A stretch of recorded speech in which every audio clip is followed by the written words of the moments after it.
नमस्कार दोस्तों, Lakshmi सूत्रम astrology channel में आप सभी लोगों का बहुत बहुत स्वागत है। आज हम बात करने वाले हैं पंचांग सीरीज के अंदर मैरिज से रिलेटेड एक बहुत ही इम्पोर्टेंट टॉपिक की, और जिसको हम बोलते हैं गुण मिलान। तो जब भी किन्हीं भी दो लोगों के बीच में जो कि रीति रिवाज से मैरिज करना चाहते हैं, तो सबसे पहले वर और वधू की कुंडली एक एस्ट्रोलॉजर के पास वो लेकर आते हैं। हमारे को उनका exact birth of time, place of time और डेट ऑफ बर्थ दोनों का मालूम है, तो हम सबसे पहले उनका गुण मिलान करेंगे और उसी के बेस पर हम उन्हें काउंसलिंग करेंगे, सजेस्ट करेंगे कि वो दोनों एक दूसरे के कंपेटेबल है या नहीं। तो कंपेटेबिलिटी दोनों की देखने के लिए, तरह तरह की कंपेटेबिलिटी देखने के लिए हम गुण मिलान का यूज़ करते हैं। तो यह मैं आज के इस वीडियो में किस गुण का क्या सिग्निफिकेशन है उतनी डिटेल में जाऊंगा नहीं, और जो हम बेसिक कंसेप्ट पर आएंगे कि गुण मिलान हम किस तरीके से करते हैं, उस पर मैं ज़्यादा बात करने वाला हूँ। तो हमें मालूम है कि जब भी हम किसी भी नेटिव के गुण मिलान करते हैं तो जनरली वो एस्ट्रोलॉजर के पास हर एक जो भी जिसकी भी मैरिज है वो लोग ज़रूर आते हैं, और उनके दो कंसर्न होते हैं मेन। फर्स्ट कंसर्न होता है वो बात करते हैं गुण मिलते हैं या नहीं, और सेकंड मैरिज की डेट निकलवाने के लिए आते हैं। तो मैरिज से रिलेटेड एक बहुत बड़ी पॉपुलेशन है कंट्री के अंदर, तो हर एक एस्ट्रोलॉजर की ये रेस्पॉन्सिबिलिटी बनती है कि उसको वो जानकारी सारी हो और वो उसे सही जानकारी दे। आप क्या करेंगे, आजकल बहुत सारे सॉफ्टवेयर्स अवेलेबल हैं और सॉफ्टवेयर से वो गुण मिला देते हैं, और आप उसको प्रैक्टिकली यदि आप मिलाएंगे तो सॉफ्टवेयर से जो गुण मिल रहे हैं और आपके गुणों में डिफरेंस आने वाला है बहुत सारे केसेस में। इसलिए जब भी आपके पास कोई भी नेटिव आता है तो उसके गुण आप एक बार मैन्युअली पंचांग की हेल्प से भी करें, क्योंकि सॉफ्टवेयर्स की कोई भी गारंटी नहीं है, उनमें कोई भी मिस्टेक हो सकती है, और जो उसे डेवलप कर रहा है वो उतना बड़ा एस्ट्रोलॉजर होता नहीं है कि वो सारी चीज़ों को बिल्कुल एक्यूरेटली डेवलप कर पाए। गुण में हम जनरली 8 टाइप के गुण मिलाते हैं, इसलिए इसे अष्टकूट मिलान भी बोलते हैं। जो 8 टाइप के मेन गुण जिन्हें हम मिलाते हैं उनमें होता है वर्ण, वश, तारा, योनि, राशि, स्मैत्री, गण, बकूट और नाड़ी। जैसे मैंने जिस सीरियल में बोला है, इनका उतना ही वेटेज होता है। टोटल 36 में से हमें पॉइंट अलॉट करने होते हैं। उसमें वर्ण के लिए 1 पॉइंट होता है, वश के लिए 2 होते हैं, तारा के लिए 3, योनि के लिए 4, राशि स्मैत्री के लिए 5, गण के लिए 6, बकूट के लिए 7 और नाड़ी के लिए 8। अब आप इसमें आगे बढ़ते हो तो हम देखते हैं कि नाड़ी के लिए यहाँ पर 8 पॉइंट्स मार्क्ड हैं और बकूट के लिए 7 पॉइंट्स मार्क्स हैं। तो इन दोनों के लिए मैक्सिमम पॉइंट है, इसलिए दोनों पॉइंट आपके बहुत ज़्यादा इंपॉर्टेंट हो जाते हैं। तो मैं बाकी की डिटेल में बात नहीं करूँगा, यहाँ पर मैं नाड़ी दोष की बात करूँगा, क्योंकि जनरली नाड़ी दोष जब भी पाया जाता है वो एक अनुवांशिक या जेनेटिक प्रॉब्लम से रिलेट हम उसे करते हैं, और नाड़ी दोष जब भी होता है और उसका परिहार नहीं होता तो हम जनरली मना कर देते हैं कि भाई इनकी मैरिज नहीं करनी चाहिए, चाहे उनको कितने भी गुण मिल रहे हों। मगर नाड़ी दोष के केस में जनरली अवॉइड किया जाता है कि मैरिज नहीं की जानी चाहिए, और वैसे भी नाड़ी दोष है तो 8 पॉइंट तो सीधा ही हट जाते हैं आउट ऑफ 36, इसलिए जितने गुण मिलते हैं वो काफ़ी कम होते हैं। तो नाड़ी दोष पर सबसे पहले मैं बात करना चाहूँगा। तो नाड़ी दोष जब होता है तो इसका जो इफेक्ट ये माना जाता है कि जब दोनों वर वधू के बीच में नाड़ी दोष हो तो उनकी जो नेक्स्ट जनरेशन आएगी उसमें कुछ जेनेटिक प्रॉब्लम्स हो सकती हैं। नाड़ी दोष यदि आपको देखने में मिल रहा है तो इसका मतलब ये ज़रूरी नहीं है, उसको निकालने के तरीके पर मैं यहाँ पर डिस्कस नहीं करूँगा। पंचांग में दिया होता है नाड़ी दोष है या नहीं, तो उसका परिहार पॉसिबल होता है नाड़ी दोष का। और नाड़ी दोष का परिहार के लिए क्या होता है, नाड़ी दोष हम किस तरीके से जनरली देखते हैं, और उसके परिवार के लिए यहाँ पर विश्व विजय पंचांग में दिया हुआ है, और मैं इसी पंचांग को यहाँ पर बेस मानकर सारी चीज़ें बता रहा हूँ। नाड़ी दोष में 3 पॉसिबिलिटीज़ होती हैं। फर्स्ट वन पॉसिबिलिटी होती है जहाँ पर मैंने फिंगर रखी हुई है, यहाँ पर दोनों की राशि एक और नक्षत्र भिन्न भिन्न हो, मेल और फीमेल दोनों की राशि सेम हो, उनके नक्षत्र अलग अलग हो, दोनों के नक्षत्र एक ही हो और राशियां भिन्न भिन्न हो, अब आप कहोगे एक ही नक्षत्र हो गया, राशि भिन्न भिन्न कैसे हो सकती है? क्योंकि कई सारे नक्षत्र के एक चरण एक राशि में पड़ता है और दूसरा चरण दूसरी राशि में पड़ता है। और तीसरी पॉसिबिलिटी होती है दोनों का नक्षत्र एक हो और चरण भिन्न भिन्न हो। इन तीनों ही केसेस में आपका परिहार हो जाता है नाड़ी दोष का। नाड़ी दोष का परिहार केवल एक ही केस में नहीं होता, जब दोनों नेटिव का नक्षत्र भी सेम हो, राशि भी सेम हो और चरण भी सेम हो, तब आपका नाड़ी दोष का परिहार पॉसिबल नहीं है। दोनों का नक्षत्र सेम है, चरण भिन्न भिन्न है, तो परिहार हो जाता है। यहाँ पर देखिए, एक मैं ये कोट यहाँ पे पढ़ के सुनाऊंगा। एक राशि, एक नक्षत्र और एक चरण होने पर नाड़ी दोष पूर्ण होता है और इसका कोई परिहार नहीं होता। बाकी सभी केसेस में हम इसका परिहार मान लेते हैं।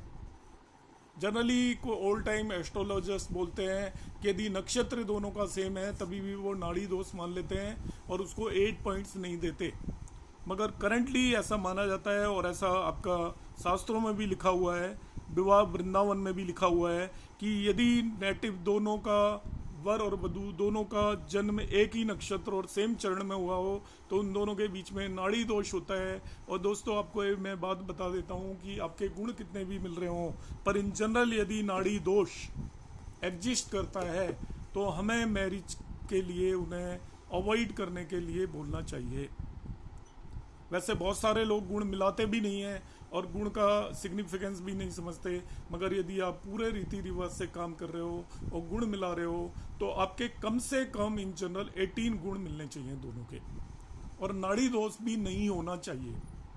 आजकल 16, 17 और 15 पे भी एक्सेप्ट कर लेते हैं दोनों की और कंपेटेबिलिटी होती है, क्योंकि और बहुत सारे फैक्टर देखने होते हैं। मगर आप ठीक ठाक से गुण मिलान कर रहे हैं तो कम से कम 18 गुण मिलने चाहिए और नाड़ी दोष भी नहीं होना चाहिए। और 25 या 26 से ज़्यादा गुण यदि मिल रहे हैं तो वो बहुत ही अच्छा माना जाता है। अब मैं एक एग्जांपल ले रहा हूँ कि हमें अपने पंचांग की हेल्प से कोई भी नेटिव हमारे पास आया, वर वधू के गुण मिलान किस तरीके से करने हैं। तो पहली कंडीशन तो यह है कि दोनों का गुण मिलान हम तभी कर पाएंगे जब दोनों का आपको जन्म का नक्षत्र मालूम होगा, मतलब करेक्ट टाइम ऑफ बर्थ मालूम होगा, डेट ऑफ बर्थ मालूम होगा, प्लेस ऑफ बर्थ मालूम होगा। तो जन्म नक्षत्र के बेस पर गुण मिलान होता है, केवल नक्षत्र के बेस पर, नक्षत्र के चरण के बेस पर गुण मिलान होता है, क्योंकि एक ही नक्षत्र आपका एक से ज़्यादा राशियों में पड़ता है, तो उसका कौन सा चरण किस राशि में पड़ता है इसके बेस पर हम गुण मिलान करेंगे। यहाँ पर एक एग्जाम्पल लिया हुआ है, मैं उसी को कंसिडर करूँगा। वर का जन्म नक्षत्र मघा में, मघा 3, और वधू का आश्लेषा 2 में हुआ आपका। वर का जन्म मघा नक्षत्र 3, थर्ड चरण, इसका मतलब यह है मघा नक्षत्र थर्ड चरण आप देखोगे तो वो सिंह राशि में फॉल करता है, तो उसकी राशि सिंह है। और ये चंद्रमा की पोजीशन देखी जाती है, बर्थ के टाइम चंद्रमा किस नक्षत्र में है वो जन्म नक्षत्र हुआ। तो वर का जन्म नक्षत्र हो गया आपका मघा 3, इसका मतलब सिंह राशि होगी। और वधू का आश्लेषा 2, तो आश्लेषा जो होगा, आश्लेषा 2 के केस में उसकी कर्क राशि हो जाती है। तो वधू की कर्क राशि है और वर की आपकी सिंह राशि है। अब मुझे देखना है, तो यहाँ पे अब इसके पेज नंबर 145 पर आएंगे विश्व विजय पंचांग में। तो मेरा यहाँ पर सिखाना ऑब्जेक्टिव है कि कोई भी इसको देखकर आपके गुण मिलान कर पाए। इससे 1 मिनट में कैलकुलेट करके आपको कुछ भी नहीं करना, सीधा ही आपको पता चल जाएगा कितने गुण मिलेंगे। तो अभी जो मैंने ऊपर बताया था कि वर का जो है वो सिंह राशि है और कन्या की कर्क राशि है। तो यहाँ पर हमें क्या देखना है, जो ऊपर वाली लाइन में जो ये लिखी हुई है राशि, ये वर की है, और नीचे वाली यहाँ पर ये फिर राशियाँ लिखी हुई हैं, ये कन्या की है। तो अभी जो हमने एग्जाम्पल लिया था उसमें वर का जन्म सिंह राशि में हुआ है और कन्या का जन्म हमने देखा कर्क राशि में हुआ है। तो ये सिंह राशि है और उसमें उसका मघा नक्षत्र हमने देख लिया। कन्या का जन्म कर्क राशि है और उसका आश्लेषा नक्षत्र देख लिया। तो कन्या के एक आश्लेषा नक्षत्र से हम यहाँ पर चलते जाएंगे, जैसे मैं जा रहा हूँ और मैं यहाँ पर जाके रुक गया। ये आपका वर का सिंह राशि का मघा नक्षत्र से इन दोनों का इंटरसेक्शन जिस पॉइंट पे होता है, यहाँ पे देखिए आपका 25 लिखा आ रहा है और न लिखा हुआ है इसके साथ। तो 25 के साथ न लिखा होने का मतलब इसके अंदर नाड़ी दोष एग्जिस्ट करता है। तो इसको 25 पॉइंट है और साथ में नाड़ी दोष भी है। अब हम देखेंगे कि इसमें नाड़ी दोष का परिहार हो जाता है तो इसके 33 पॉइंट मिल जाएंगे और 33 आउट ऑफ 36 ये बेस्ट हो जाएगा। तो जहाँ पे भी न लिखा हुआ है वहाँ पे हम देखेंगे परिहार होता है या नहीं। यदि परिहार हो जाता है तो इसके 33 पॉइंट मिल जाएंगे। तो परिहार अभी मैंने बताया था आपको, उसमें आप देख लीजिएगा कि इसके दोनों का एक ही चरण में तो बर्थ है नहीं है दोनों का। आप देख लीजिए, इसका आपका आश्लेषा नक्षत्र में है और इसका सिंह राशि में मगा नक्षत्र में है। तो दोनों का इवन नक्षत्र भी डिफरेंट है।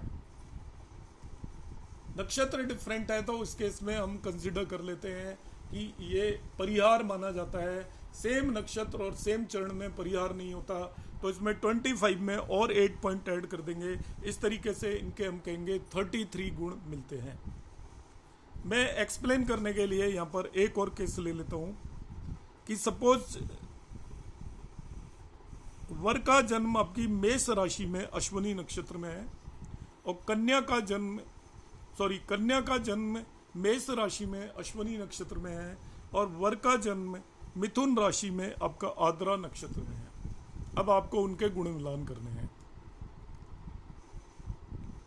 वर का जन्म मेष राशि में अश्विनी नक्षत्र, कन्या का जन्म मिथुन राशि में आद्रा नक्षत्र में है। तो हम क्या करेंगे, वर के लिए मेष नक्षत्र ये हो गया और ये अश्विनी मेष राशि में अश्विनी नक्षत्र हो गया। कन्या का मिथुन राशि में आद्रा नक्षत्र में है। तो आप क्या करिए, वर के अश्विनी नक्षत्र ये हो गया, ये यहाँ पे आपका वर का दे रखा है और ये यहाँ पर कन्या का आपका आ जाएगा, उसका मिथुन राशि में आद्रा नक्षत्र में है। इन दोनों का इंटरसेक्शन आ रहा है 21 और साथ में तय और नय आ रहा है आपका। इसका मतलब इसके अंदर भी आपका नाड़ी दोष एग्जिस्ट कर रहा है। नाड़ी दोष आ गया और नाड़ी दोष के लिए हम क्या करते हैं, तारा दोष और नाड़ी दोष इनके अंदर कंप्लीट है। तारा दोष भी है और नाड़ी दोष भी है। अब हम देख लेंगे कि यहाँ पे नाड़ी दोष का परिहार होता है कि नहीं होता है। तो हम देखेंगे कि ये डेफिनेटली ये आद्रा नक्षत्र है और उसका अश्विनी नक्षत्र है। तो दोनों का नक्षत्र डिफरेंट है, सेम नक्षत्र में नहीं है। तभी भी हम कहते हैं कि उनका आपका नाड़ी दोष का परिहार हो जाता है। नाड़ी दोष का परिहार केवल तभी नहीं होता जबकि दोनों सेम नक्षत्र और सेम ही चरण में हो। तो इस तरीके से यहाँ पर हम इसमें बल्कि 7 और ऐड कर देंगे और इसका टोटल 28 हो गया। और 18 से ज़्यादा जब भी गुण दोनों के मिलते हैं तो आप उनको अच्छे से कह सकते हो कि आप मैरिज करा दीजिए। आप गुण मिलान इतना ही है मगर हमें भाव मिलान भी करना चाहिए। भाव मिलान के लिए हम जनरली ये देखते हैं कि अभी केंद्रीय त्रिकोणों के अंदर किसी भी नेटिव के यदि मेलिफिक प्लेनेट है, जैसा कि मंगल दोष भी भाव मिलान से खत्म होता है, आपको मालूम है। मंगल दोष का मतलब आपका 1, 2, 4, 7, 8 एंड 12 में यदि मंगल है तो मंगल दोष हो गया। और यदि दूसरे नेटिव के इन्हीं हाउसेस में कोई भी मेलिफिक प्लैनेट बैठा हुआ है उसी हाउस में, जैसे फीमेल के 7th हाउस में मंगल है और मेल के 7th हाउस में भी मंगल हो गया, या मंगल नहीं भी है तो यदि राहु हो गया और आपका सैटर्न हो गया, इन दोनों में से कोई भी मेलिफिक प्लैनेट हो गया, तभी भी मंगल दोष भाव मिलान हो जाता है और आप उसको अवॉइड कर सकते हो, कह सकते हो कोई दिक्कत नहीं है मैरिज करने में। तो गुण मिलान के साथ साथ हमें भाव मिलान भी करना चाहिए। तो आई होप दोस्तों मैं यहाँ पर आपको गुण मिलान निकलवाने में सक्सेसफुल रहा हूँगा।